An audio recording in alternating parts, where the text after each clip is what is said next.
Guys, magandang umaga, tanghali, hapon, gabi po sa inyo lahat. Mega love shoutout po. So, ayun guys, kanina pumasok ako ng ng alas 8. Pero until now guys, wala pa tayong kliyente guys, wala tayong pasyente guys. So, magtitest na lang muna tayo ng mga ilang araw o ilang buwan pa bang abutin tong malupit na panahon natin ngayon guys. So sa ngayon guys, marami pang basa iba't ibang dako ng Pilipinas guys dahil nga po sa patuloy na ulan, patuloy na hindi natin alam kung may bagyo guys eh. Pero ang balita ko guys, sunod-sunod daw ang bagyo natin guys eh. Kaya ang bagyo natin ay nakalulungkot mga kababayan dahil nga may mga lugar tayo guys na mga walang flood control. At pinapaalala ko po sa ating mga kababayan dyan guys na hindi man ako taga-gobyerno guys, pero ipinapayo ko sa inyo na mag-iingat po tayong lahat dahil sa patuloy na pag-ulan sa iba't ibang panig ng dako ng Pilipinas. And then, ang balita ko guys, sunod-sunod pa itong bagyo na to guys eh.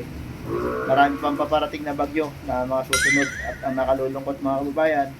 Dahil ang pangalan daw po ng bagyo ay pangalan ng mga katiwalian sa gobyerno. Yung iba, pangalan ng mga ng mga politiko. Eh, ito guys, nakalulungkot sabihin. Pero dapat yung malaman to, ang pangalan po ng bagyo ay flood control. At yung pangalawang bagyo naman to po ay anomalya.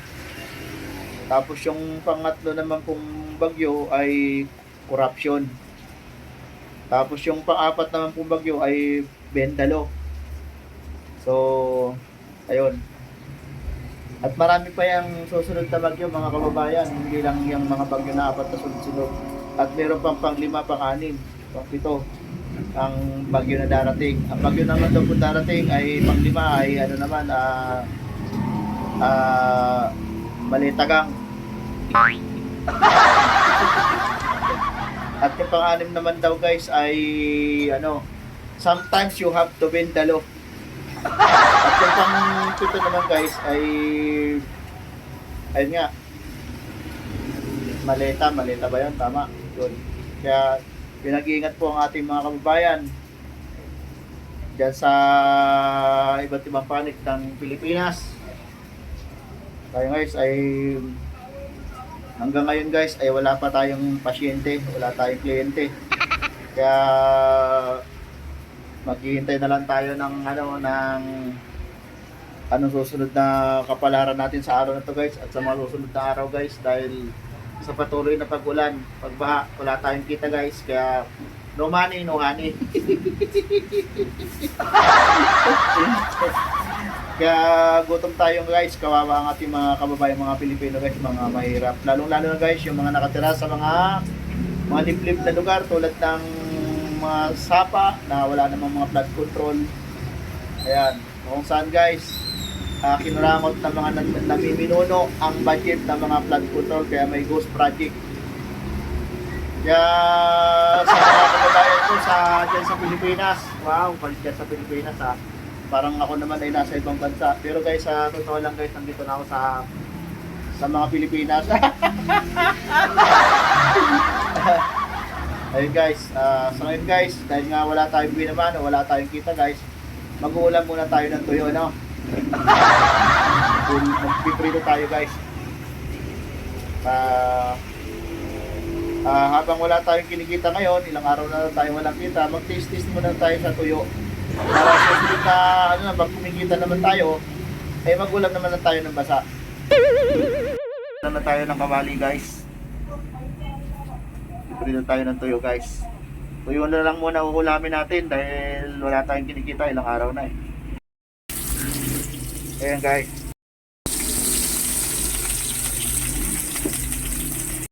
Kahit tuyo lang yan guys, napakasarap niyan. Hindi lang mabango, masarap pa. Yan ang pagkain ng tunay na lalaki, di ba? Diba? ka matakot. Mapapansin nyo talagang grabe guys, grabe ang ulan no. So, kung mapapansin nyo guys, kanina pa kahapon, mga ilang araw na, isang araw, karang araw pa ay panay ang ulan. Hanggang ngayon guys, araw ng Lunes na ay panay ulan pa rin. Ayan guys, so tataba ng ulan guys, so. Kasi taba ng ano, 4 bakal. Guys, so ayan, napakasungit pa rin ng panahon. Kaya wala tayong pasyente ngayon guys. Ano muna tayo? Kaya mag-test muna tayo sa wala. Eh, sungit pa rin ang panahon guys, so. Imbes na kulay asul, naging kulay brown. Lang naluto yung ano namin guys, tuyo guys. So. Maya guys, kakainin natin yan. So, dahil nga nagtitipid tayo, ito naman po yung sibuyas. Mamaya gagayatin natin yan guys para meron tayo sa usawan. Diba sarap, diba? Alam nyo guys, kagabi kahapon, mahina din yung kita natin kahapon.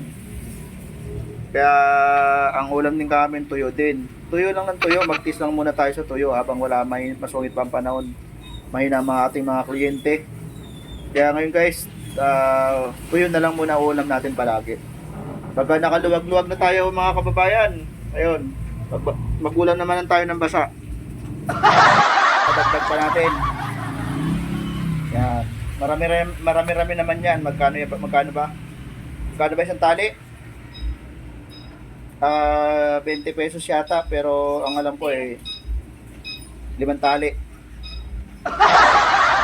Muna tayo, tignan natin siya guys. Sarap po.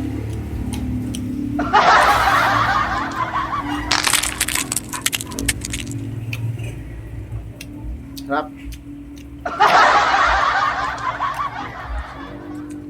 Maya guys, kakain ako ng suka. Suka. What? Kamatis sibuyas. Sausaw ko sa kamatis sibuyas. Ito na ang ulam ko guys hanggang mamayang gabi. Sarap.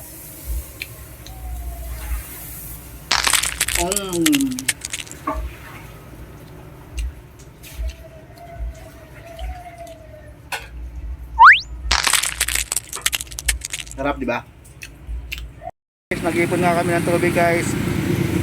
Kasi sa ngayon guys, mahal na rin ng tubig, mahal na mga bilin, mahal na singil sa tubig guys. Kaya pansamantala guys, dahil wala pang ulan, dahil wala pa tayong pambayad ng tubig, siyempre mahina ang mga pasyente natin ngayon guys. Kaya mag-test muna tayo sa basang ulan. Tubig ko lang guys, panghugas natin sa plato, panghugas natin sa kusina. Yan. Dapat sa panahon ngayon, sa panahong tag-ulan, tag-hirap ang buhay ng mga Pilipino guys, ay kailangan madiskarte tayo ngayon.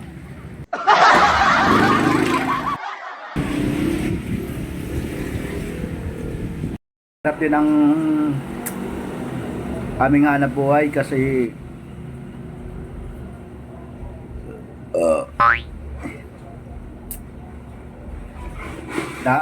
pag gaganitong tag-ulan talagang mahina ang mga pasyente natin guys, kasi ang tao tinatawag lumabas. And then wala pang sahod ang mga tao.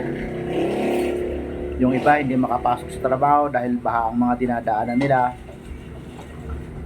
May sahod sila pero hindi makapasok dahil nga baha. Mahirap tumawid. Maraming lalong-lalo na guys, yung mga ginagamit lang nilang sasakyan ay mga single D motor lang. Kaya hirap sila makatawid. Kukunti rin bumibiyahing sasakyan dahil nga po baha. Yan na nga guys, na naluto na po lahat ng tuyo. So ngayon guys, bubuksan natin to. Ito naman yung ating sausawa. Ang sibuyas bawang, mabuhay ang sibuyas at bawang. So ayun guys, kakain naman tayo guys. Para pang tustus gutom ngayong tanghalian guys. Dahil kahit wala tayong pumapasok na income ngayon guys, kailangan pa rin kumain tayo guys. Huwag tayo magpapalipas ng gutom guys. Dahil lang nalilipasan ng gutom ay maaaring magkasakit. Kaya tara guys, kain tayo guys. Tara guys, lalagyan ko nga pala ng tomato sauce guys. Para kaibang lasa. Diba? So ayun guys, bago nga pala tayo kumain guys, manalangin muna tayo sa Panginoong Diyos guys. Para hindi magtampo sa atin Panginoong Diyos, sapagkat guys, kailangan natin. Kasi guys, lahat naman pinagkakalob ng Panginoong Diyos. Kahanap buhay na lang tayo. Maano ba namang sa konting oras, panahon na ipagpasalamat natin ang mga biyayang pinagkakalob niya sa amin. Gaano man kaliit, gaano man kalaki ang ibinibigay sa atin ng Panginoong Diyos, basta yan ay galing sa malinis na paraan, hindi mo yan ninakaw sa kabangbayan, hindi mo ninakaw sa kabangbayan, hindi mo siya pinaghirapan mo, dinaan mo sa tasa legal, na wala kang pagkakasala sa Panginoong Diyos, wala kang ginawang pagkakasala sa kapwa, lahat ng mga biyaya ng pinagkakalob ng Diyos na legal ay dapat nating pagpapasalamat. Kaya guys, manalangin muna tayo guys. Ama namin Diyos, banal ka po at makapangyarihan Ama, magalang pa akong lumalapit sa iyo Ama. Ama, maraming salamat po Ama sa biyayang ito na nakapagsahin sa aking harapan Ama. Maano po Amang pakibasbasan mo po ang mga biyayang ito upang sa akin po ay magsilbing kaldagang lakas ng katawan. Maraming salamat din po Ama sa biyayang pinagkaloob niyo po sa amin sa lahat ng oras. Inihiling na po namin ang lahat ng ito Ama sa pangalan po ni Jesus, dakila po namin tagapagligtas. Amen. Guys, kain tayo guys. Ulam ko yung gas oh.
Nakatipid na tayo dito guys. Halagang 60 pesos lang to guys. Yung tuyo 60 pesos. Tapos yung kamatis 20 pesos. Tapos meron na akong dating tomato sauce. Ito yung pinanlagay ko.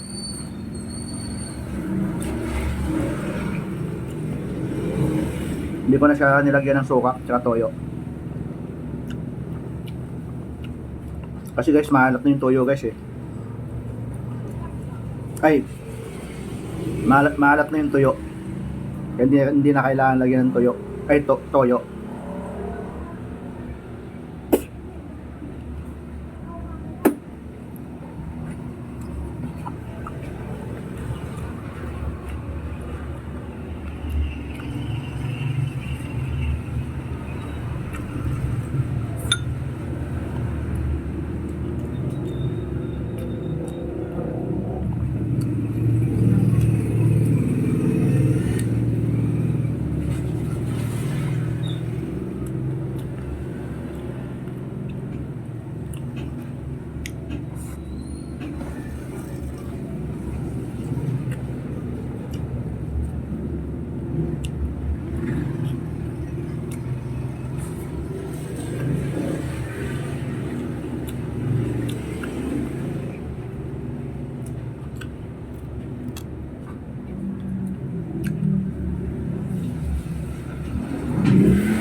Yan nga pala guys.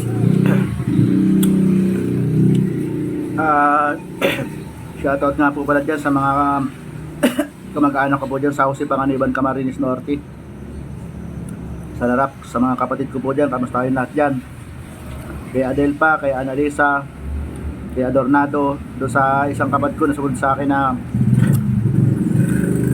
napakatapang sa akin. Shoutout. Kay sa bunso namin, kay Nunoy.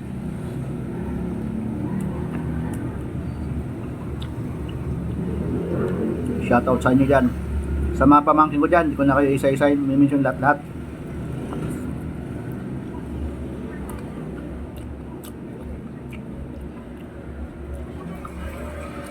Mag-iingat kayo dyan kasi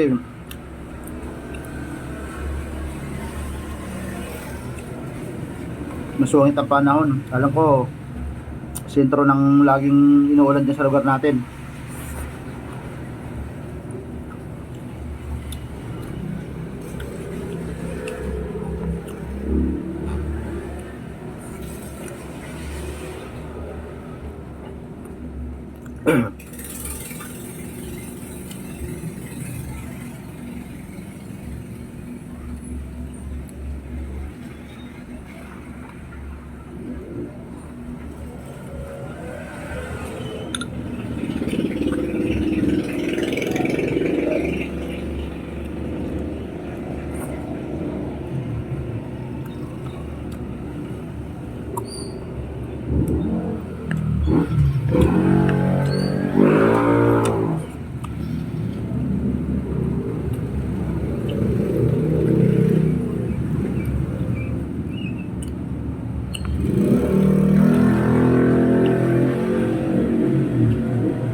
Wala tayong nililigtas guys.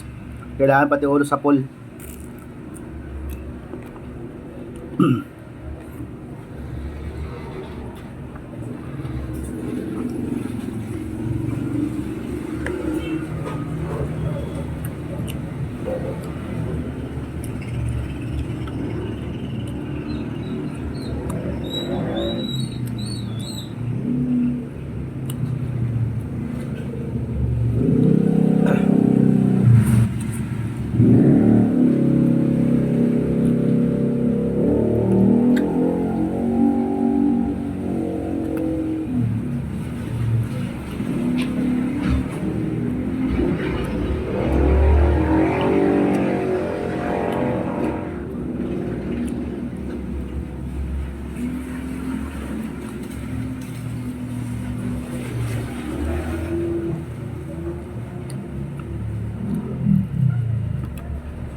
Kalimutan ko yung cellphone ko. Kaya kain po.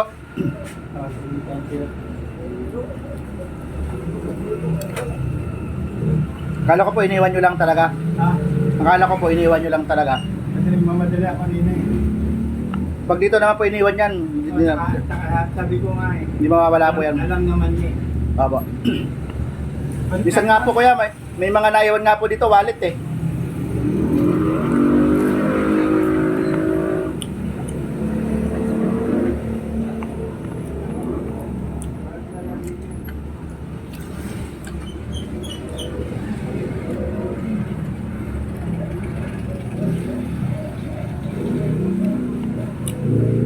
Guys, paalala ko lang sa aking mga kababayan guys ha. Kapag ka kayo ay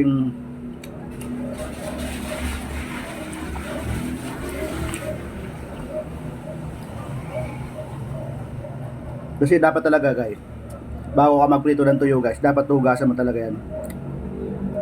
Kasi dinadapuan ng mga langaw yan. At saka pangalawa guys, dapat obligasyon talaga guys na dapat hugasan mo pa rin talaga yung ano. Kasi medyo maalat nga. So ngayon guys, dahil nga kapag ka nagprito kayo ng tuyo guys na hindi nyo naman kagad na hugas o hindi nyo na hugasan, huwag na mong ikakalimutan uminom ng maraming tubig. Dahil sa sobrang alat po niyan, ay maaaring ma-failure yung inyong kidney.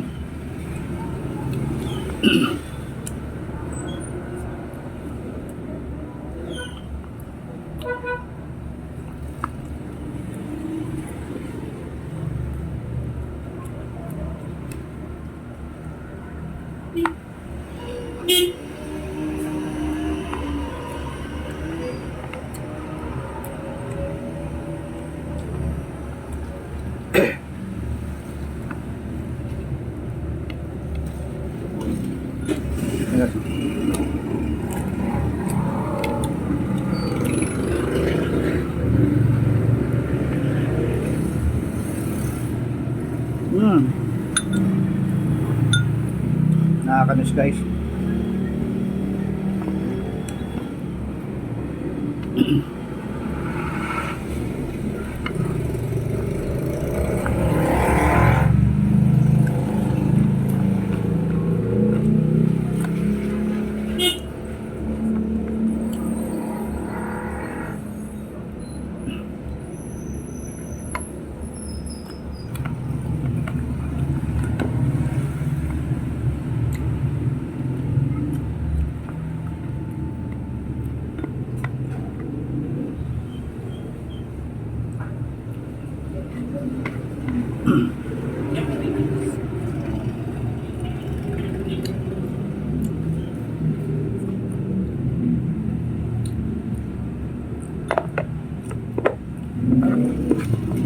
Ayan guys.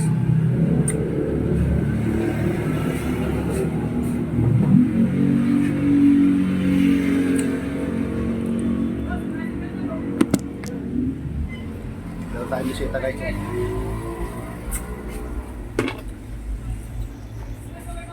Pero guys, hindi magpapagupit yan. So, ayun guys, katatapos lang natin kumain guys. So, hanggang ngayon pa rin guys, masungit pa rin ang panahon guys. Talagang medyo pahirap sa amin mga ano guys, mga ngalakal ng buhok guys, kasi tinatamad talaga ang mga tao lumabas. Pinalabos na guys ng aming butihing pastor guys. Tatanong guys kung nagkakilala daw po ako ng mga nasalanta ng bagyo at kahit daw nasira ng bubungkan ng kanilang bahay, nadaway ng kawalan ng flood control. So yan, kailangan namin tulungan.